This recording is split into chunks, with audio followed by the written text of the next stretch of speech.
Hello aspirants, welcome back to our channel Smart Preparation to Success.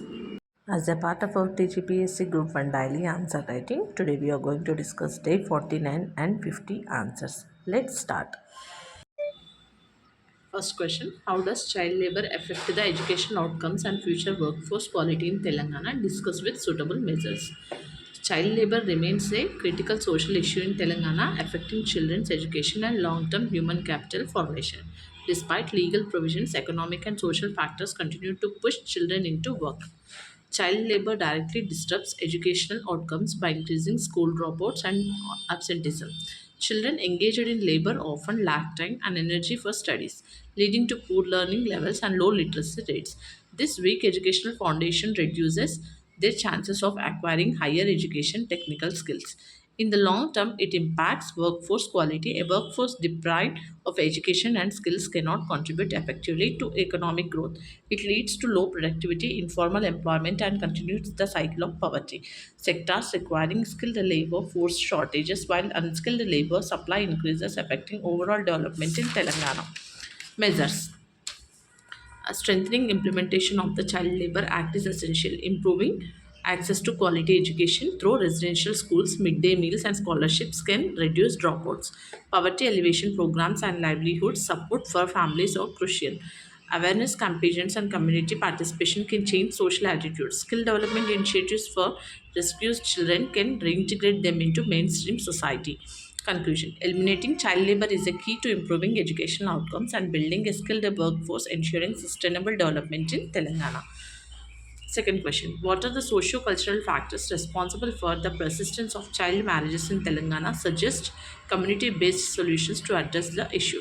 Child marriages continues to persist in parts of Telangana due to deep-rooted socio-cultural practices and economic constraints despite legal prohibitions. Socio-cultural factors include traditional beliefs that early marriage ensures family honor and security of girls.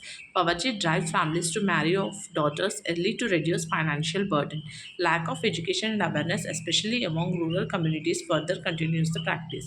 Gender inequality and patriarchal norms restrict girls' autonomy. Social pressure and fear of harassment also contribute to early marriages. These factors negatively impact girls' health, education, and empowerment, leading to early pregnancies, school dropouts, and limited economic opportunities. Community based solutions. Community awareness programs, including local leaders, teachers, and self help groups, can challenge harmful traditions.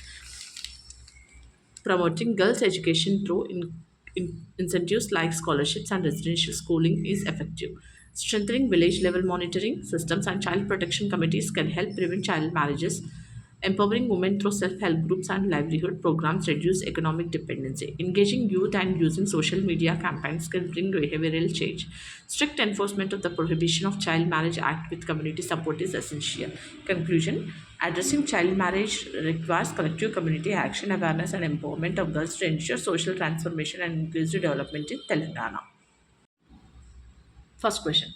Peasant movement in Telangana were not merely agrarian struggles but also social uh, revolutions against feudal oppression. Examine this statement in the context of Telangana armed struggle. Peasant movements in Telangana, especially during Telangana armed struggle, emerged as a response to obsessive agrarian relations under the Nizam's rule. These movements went behind economic demands and evolved into broader special revolutions. Initially, the struggle focused on agrarian issues such as high rents, illegal exactions, and forced labor. Peasants resisted exploitation by landlords and demanded land redistribution. The movement soon acquired a social dimension. It challenged the deeply entrenched feudal hierarchy. Caste operation and patriarchal norms prevailed in rural Telangana. The movement, led largely by communist forces, mobilized marginalized sections including Dalits, women, and landless laborers. Women actively participated, breaking traditional gender roles. Village level governance structures were established promoting equality and collective decision making. The struggle also opposed the autocratic rule of the Nizam and Razakas, thus linking agrarian issues with political liber- liberation. It led to the distribution of land in some areas and weakened feudal authority significantly. Conclusion.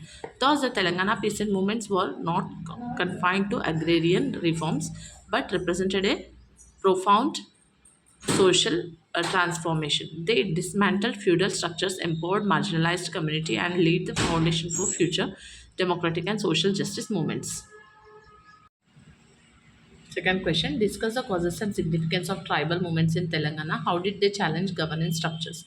Tribal movements in Telangana arose a reaction against exploitation, alienation from land, and administrative neglect during both colonial and post-colonial periods. Causes. The primary causes included land alienation, forest restrictions, exploitation by moneylenders, and lack of political representation. So, tribal communities like Gonds and Koyas were deprived of their traditional rights over forest and lands.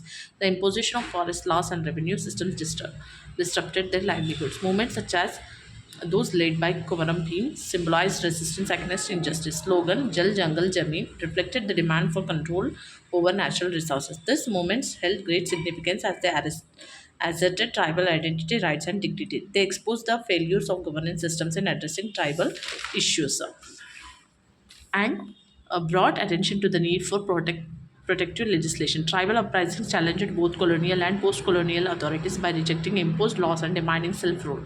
They questioned the legitimacy of state control over natural resources and highlighted administrative exploitation. Conclusion. Tribal movements in Telangana were crucial in shaping policies related to tribal welfare and rights.